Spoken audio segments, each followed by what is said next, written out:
भक्त कहता है कि खोलो खोलो मैया बजुर की बार, भक्त तेरे हरे हरे भक्त तेरे द्वार खड़े, खोलो खोलो मैया बजुर की बार, भक्त तेरे हरे हरे भक्त तेरे द्वार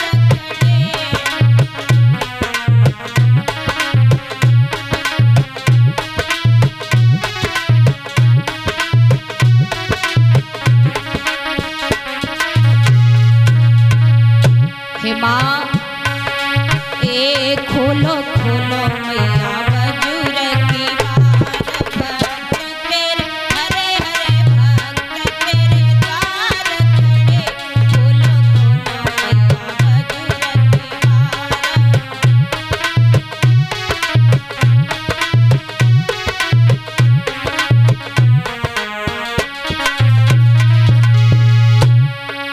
हे माँ हम सभी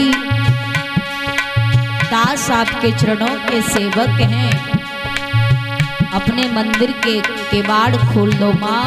वो भक्त कहता है मैया ये खोलो खोलो मैया बजुर की बार, भक्त तेरे हरे हरे भक्त तेरे द्वार खड़े, खोलो खोलो मैया बजुर की बार।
ध्वजा मंदिर पे मैया फेर फेर फेरावे हाँ,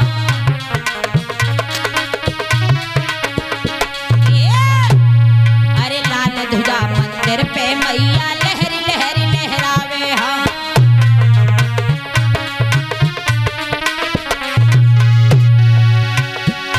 ए हम तो दुखिया शरण तुम्हारी कृपा दृष्टि हुई जावे,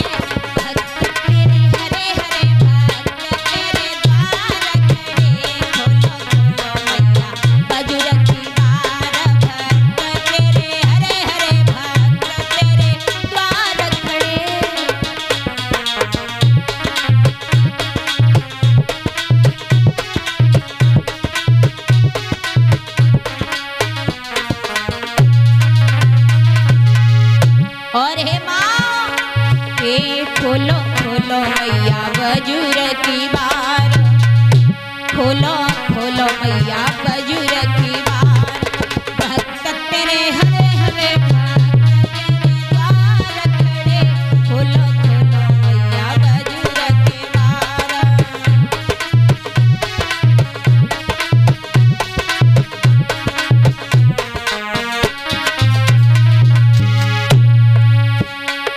ये चौमुख दीप जले मंदिर में जगमग जगमग होए,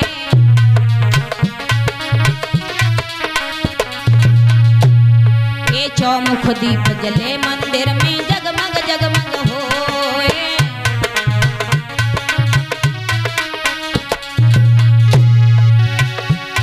ए लाल चुनरिया चमके प्यारी मन वाले तू ही लोर भक्त तेरे हरे हरे भक्त तेरे द्वार खड़े खोलो खोलो मैया बजरंग की बार भक्त तेरे हरे हरे भक्त तेरे द्वार खड़े।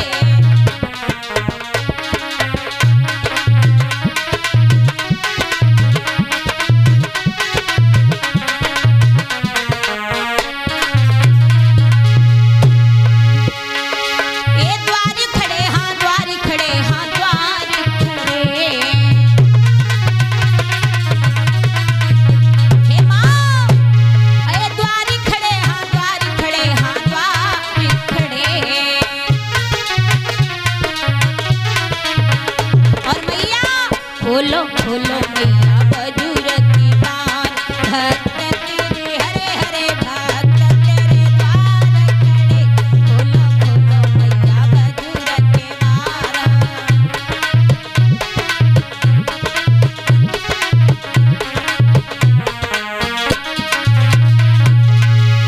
और हे मैया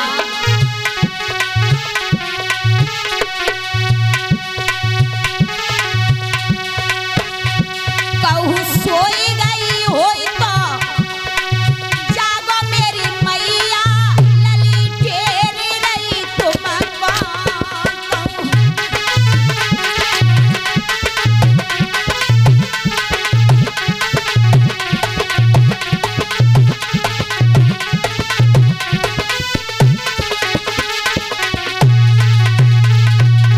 अरे कहूँ सोई गई हो तो जागो मेरी मैया भक्त टेरी रहे तुम कहूँ सोई गई हो तो जागो मेरी दुर्गे भक्त टेरी रहे तुम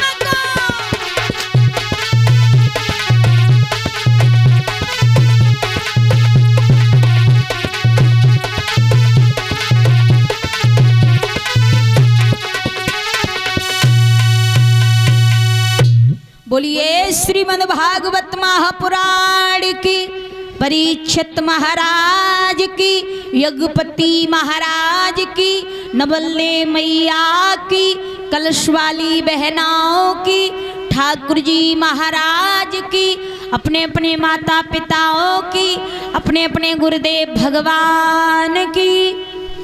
बोलिए छत्री बाबा महाराज की, बोलिए 33 कोट देवी देवताओं की जय हो।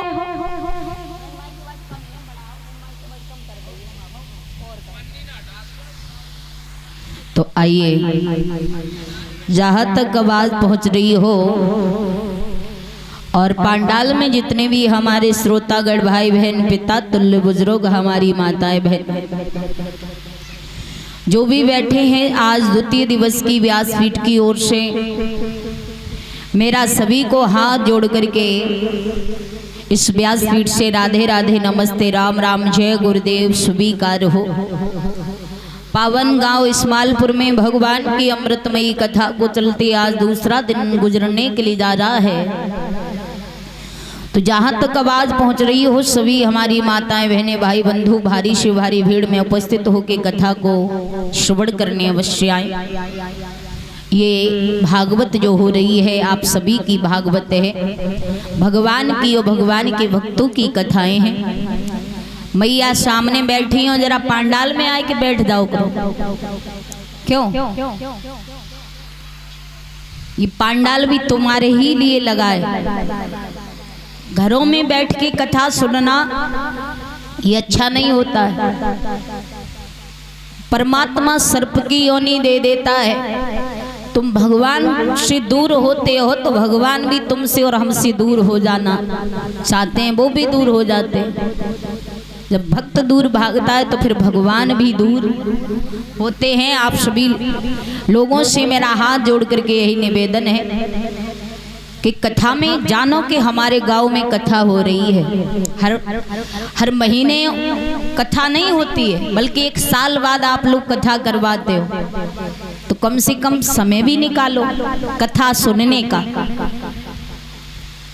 अपने स्वयं को इस पंडाल में लाओ और अपने घर वालों को, बेटियों को, बहुओं को लाओ।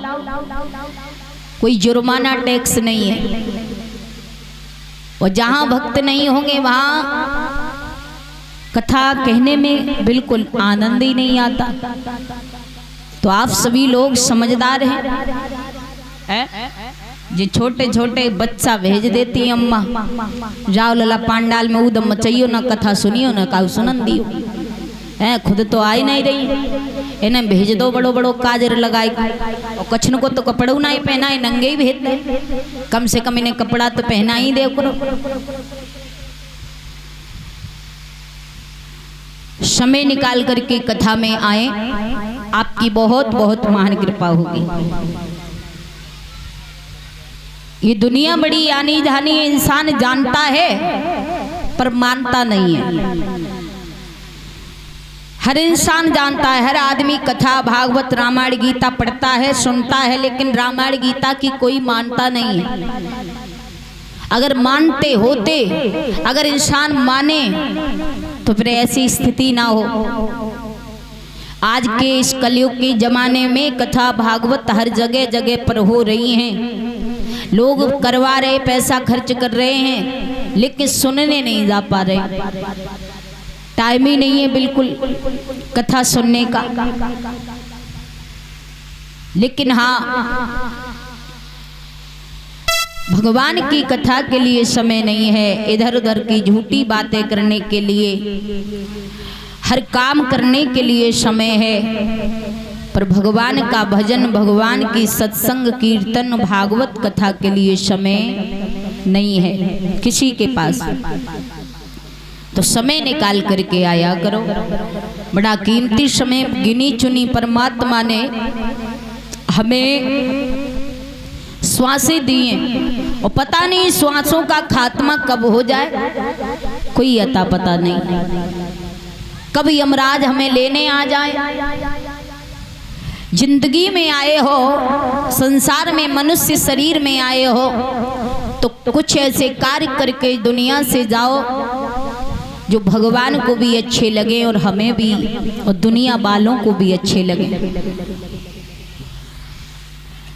हर आदमी अच्छा फल पाने की इच्छा रखता है। भगवान के दरबार में कोई भी कहीं भी जाए तो बस यही कहेगा, परमात्मा हमें कोई दुख संकट मती दियो, बढ़िया फल दियो, है ना।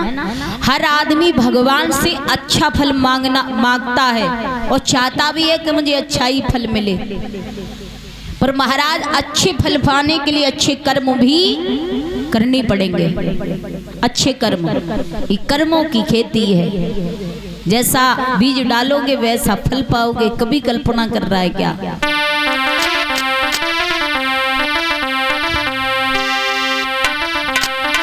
कि ये तो कर्मों की खेती है।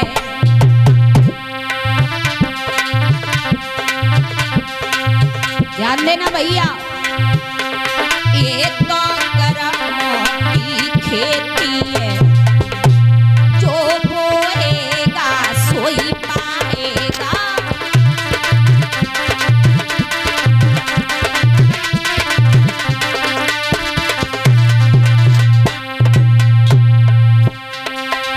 कर्मों से कोई बच ही नहीं सकता। हर चीज से आप बच लोगे, पर कर्म से बच के कहीं नहीं जा पाओगे। कर्म जहां भी तुम बैठे हो वहीं जाकर के दबोच लेगा। इसलिए अच्छा फल पाने के लिए अच्छे कर्म भी करना सीखिए। कर्मों से हाथ बटाइए में भैया, कर्मों से हाथ बटाइए में बेटा क्या हाथ लगाएगा।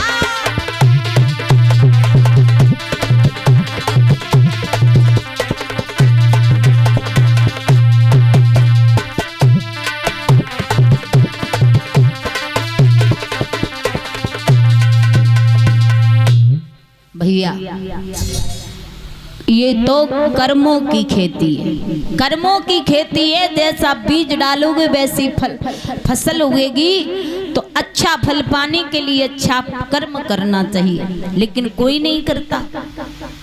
आजकल सब लोग अपने अपने मतलब में मस्त हैं, अपनी अपनी दुनिया में मस्त हैं। अच्छे कर्म लोग करना ही नहीं चाहते।